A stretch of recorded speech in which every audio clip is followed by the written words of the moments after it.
자, 다시 한번 우리 복습해 보도록 하겠습니다. 고화질 이미지를 한번 가져와 보도록 할게요. 사이트를 알려드렸죠?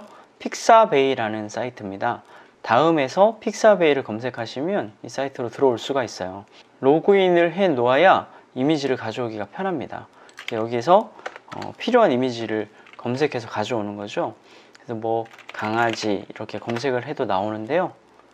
한글로도 잘 검색이 되지만 영어로 검색을 하면 훨씬 더 많이 나와요.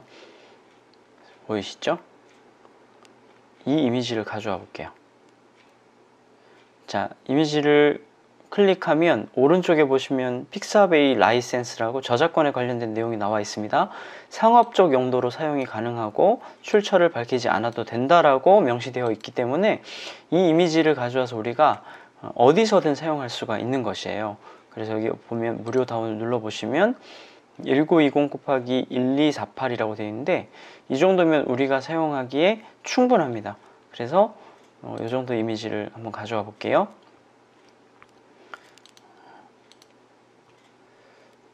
저는 항상 그 픽사베이 이미지라는 폴더를 따로 만들어서요 여기에 저장을 하거든요. 그래서 여러분이 알아보기 쉽게 이렇게 이름을 적어서 저장을 하시면 되겠습니다. 그러면 이제 다시 포토샵으로 돌아오셔서 이미지를 한번 불러보도록 할게요. 이미지를 불러올 때는 파일 탭에서 오픈을 누르거나 아니면 컨트롤 O 또는 이 빈 공간에서 더블 클릭을 하면 가져올 수가 있다고 했어요. 도구02라는 이름으로 저장을 했거든요. 그럼 잠시 이미지를 내려놓고 이제 우리가 작업할 새로운 창을 한번 만들어 보도록 하겠습니다. 파일에서 New, 컨트롤 N이나 아니면 이 파일에서 New를 클릭한 다음에 적절한 이름을 적고 우리는 FHD 크기의 이미지를 만들려고 하거든요. 그래서 여러분 오른쪽에서 센티미터 말고 픽셀로 지정한 다음에 1920에 세로는 1080으로 설정을 하시고요. 그리고 이건 해상도고 RGB 컬러의 투명창을 설정해서 만들어 줍니다. 그러면 이렇게 16:9 비율의 FHD 이미지를 만들 수 있는 창이 열렸어요. 우리가 작업할 창은 바로 이 창입니다. 그래서 구분을 잘 하셔야 돼요. 지금 이것은 이미지를 불러온 창이고 내가 작업할 창은 도구 0이라고 적힌 이 창이에요. 그래서 여러분 이미지를 불러와 놓고 이 이미지 창에다가 작업하시면 안 돼요. 편하게 작업할 수 있도록 창을 조금 줄이고요. 이미지를 복사해 오겠습니다. 드래그를 해서 복사를 하거나 아니면 여기서 컨트롤 A를 눌러서 복사하면 되겠습니다. 근데 만약 내가 강아지 얼굴만 필요하면 강아지 얼굴 쪽에만 이렇게 이 영역을 선택해서 컨트롤 C를 누른 다음에 컨트롤 V로 붙이면 내가 선택한 영역만 붙여지는 것을 여러분 볼 수가 있을 겁니다. 전체 선택을 해서요 컨트롤 C 그리고 우리가 작업하려고 하는 창에 돌아와서 레이어를 배경이라고 이름을 바꾸고 여기 갖다 붙여 볼게요. 그럼 이렇게 깨끗하게 갖다 붙여졌죠? 그런데 여러분 참고로 보시면 지금 우리가 작업하는 창은 16:9 비율이에요. 그런데 원래 소스가 있었던 이 이미지는 16:9보다 더 크죠. 전체 사진을 갖다 붙였기 때문에 여기 밑에 그림이 더 숨겨져 있는 거예요. 이 창의 영역 안에 들어오지 않았을 뿐이죠. 그래서 이 배경 레이어를 선택한 뒤에 이동 툴을 눌러서 이렇게 움직여 보면 밑에 가려져 있던 그림들이 이렇게 나타나기도 합니다. 그래서 여러분이 보시고 적절한 위치에 배치를 해서 화면을 채우시면 되겠습니다. 자, 그러면 보이시죠? 여기 위에 이만큼 그리고 아래 이만큼이 감추어졌습니다. 자, 이제 배경이 그려졌고요. 오늘 우리가 주로 연습할 것은 텍스트를 넣는 거죠. 레이어를 하나 더 만들어 보겠습니다. 그 레이어에 글꼴이라고 적어 볼게요. 제가 영어로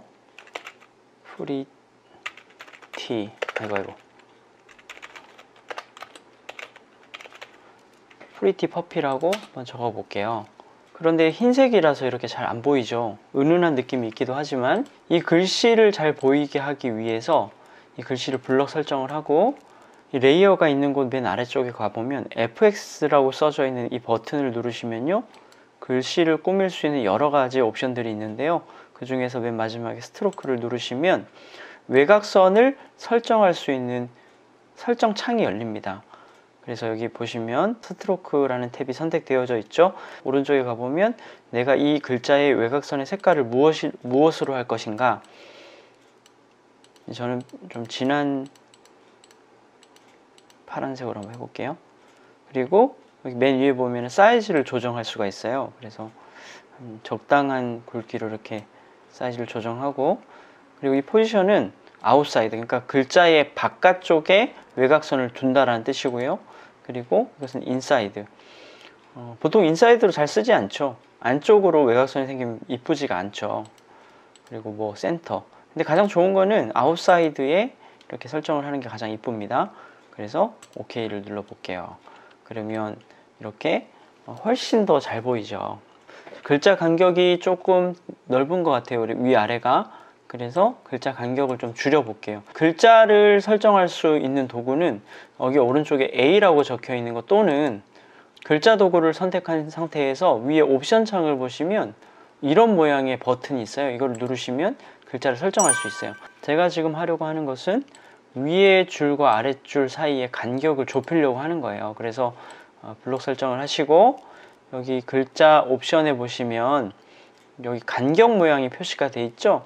여기서 200포인트로 글자를 작성했기 때문에 200이라고 적어주시면 이렇게 글자 간격이 적당하게 유지가 돼요. 근데 만약에 200보다 조금 좁게 설정을 하면, 뭐 160 하면 글씨가 이렇게 겹쳐지겠죠. 조금 더 간격을 주고 싶을 때는 어떻게 해야 될까요? 여기에 210, 뭐 혹은 230 이렇게 설정을 하셔 적당한 간격을 여러분들이 유지를 시켜주시면 되겠습니다. 그리고 글자 사이가 간격이 있어요. 그걸 자간이라고 하잖아요. 이 자간은 어떻게 설정하냐면, 내가 자간 설정할 글씨를 블럭 지정한 다음에 여기 보시면 아까는 그 위에 행간이었고 여기는 자간이 표시되어 있어요. 여기서 지금 기본 0으로 되어 있는데 내가 자간을 더 주고 싶은 거예요. 그러면 50 정도를 찍으면 조금 더 넓어진 것을 볼 수가 있죠. 반대로 자간을 좁히려고 하면 마이너스를 주면 됩니다. 마이너스 50 하면 훨씬 더 좁아졌죠. 제가 볼 때는 이거 한 100 정도 자간을 주면 조금 여유 있게 볼 것 같아요. 아래 원래 그 자간 설정을 안 했을 때랑 자간을 넓게 줬을 때랑 좀 차이가 있죠. 너무 자간을 많이 줬네요. 한 60 정도로 주고. 자, 그 다음에 글자를 하나 더 넣어 볼게요. 요 레이어 이름은 자기가 편한 대로 하시면 돼요. 밑에 집, 막내.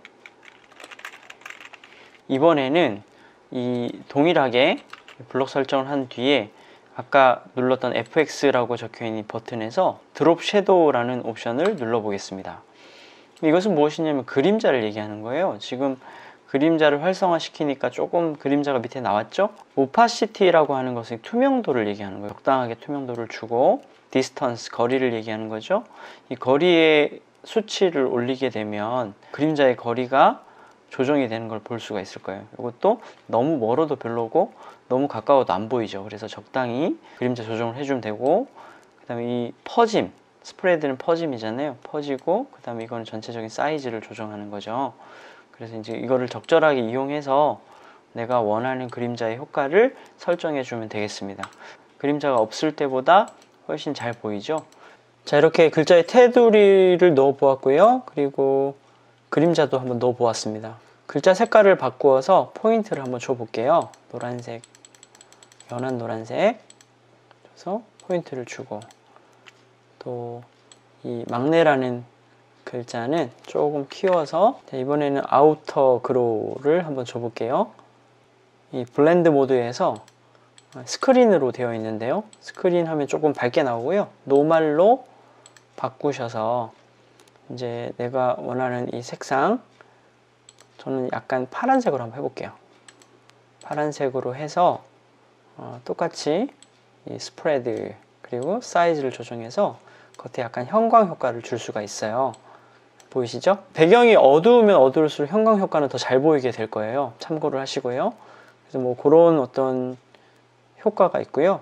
마지막으로 아까 이렇게 프리티 퍼피라는 글자를 설정해서 이번에는 그라디언트 오버레이를 선택합니다. 그라데이션 효과를 주는 거예요. 그래서 보시면 그라디언트 오버레이 탭을 선택하시고, 색상이 있는 박스 오른쪽에 보시면 어떤 모양으로 그라데이션을 줄 것인지를 선택하게 됩니다. 그래서 저는 맨 처음에 있는 두 가지 색상으로 그라데이션을 한번 줘볼게요. 그리고 이 색상이 있는 곳을 클릭하면 이런 설정 창이 나오거든요. 여기서 왼쪽과 오른쪽 색상이 다르잖아요. 그래서 왼쪽 이 아랫부분 버튼을 누르시면 색상이 설정이 됩니다. 그래서 색상을 누르시면 내가 원하는 색상을 선택할 수가 있어요. 하나는 파란색으로, 그리고 기존의 이 하얀 부분은 제가 한번 노란색으로 한번 해볼게요. 노란색으로 설정했더니 그라데이션 효과가 생깁니다. 그리고 가운데 이 점은요, 어느 정도 비율로 이렇게 할 것인지를 설정하는 거예요. 이것을 좌측으로 옮기면 푸른색이 좀 많이 줄어들겠고요, 노란색 계통이 더 많아지는 것을 볼 수 있고, 반대로 오른쪽으로 옮기면 파란색이 더 많이 채워지는 것을 볼 수가 있습니다. 이것은 적절하게 여러분이 이렇게 채워주시면 될 것 같아요. 그래서 이렇게 하면 이 그라데이션 효과를 넣었죠. 그리고 여기 보시면 앵글, 이 각도를 조정할 수가 있어요. 그러니까 그라데이션 넣는 이 각도를 얘기하는 거고, 각도를 바꾸니까 대각선으로 이 그라데이션 효과가 바뀐 것을 여러분이 볼 수가 있죠. 그리고 이 리버스는 반전을 얘기하는 겁니다. 바뀌는 걸 얘기하는 거죠.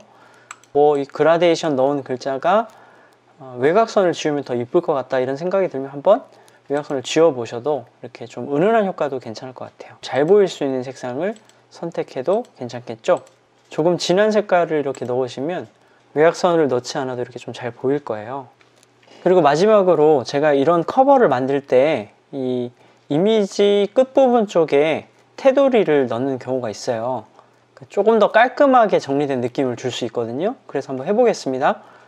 레이어를 하나 만들고 테두리라고 한번 해볼게요. 이 선택 툴로 적절하게 내가 그 테두리를 넣고 싶은 영역을 이렇게 설정하는 거예요.